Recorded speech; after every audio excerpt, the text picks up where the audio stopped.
One day, Joseph, this is the Maasai warrior who showed up in Amsterdam from his tribe. One day, Joseph, who was walking along one of these hot, dirty African roads, met someone who shared the gospel of Jesus Christ with him. And then and there, he accepted Jesus as Lord and Savior. The power of the Spirit began transforming his life, and he was filled with such excitement and joy that the first thing he wanted to do was return to his own village and there share the good news to the members of his own local tribe. Joseph began going from door to door, telling everyone he met about the cross, suffering,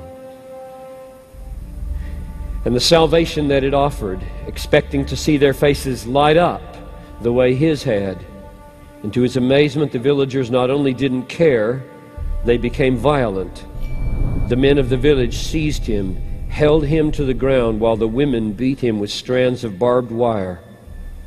He was dragged from the village and left to die alone in the bush.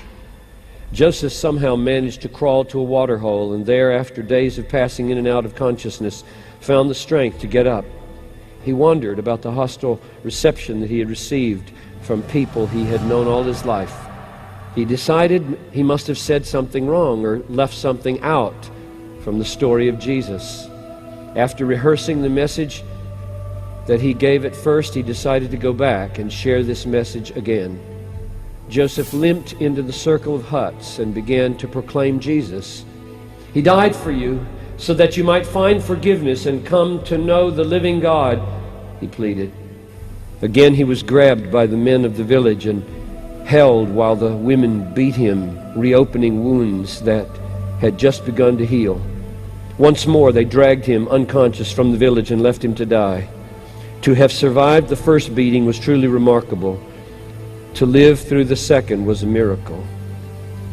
Again, days later, Joseph awoke in the wilderness, bruised, scarred, determined to go back. He returned to the small village, and this time they attacked him before he had a chance to open his mouth.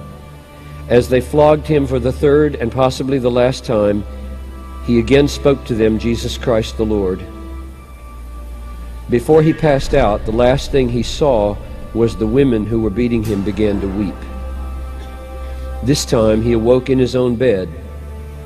The ones who had so severely beaten him were now trying to save his life and nurse him back to health, and the entire village came to Christ.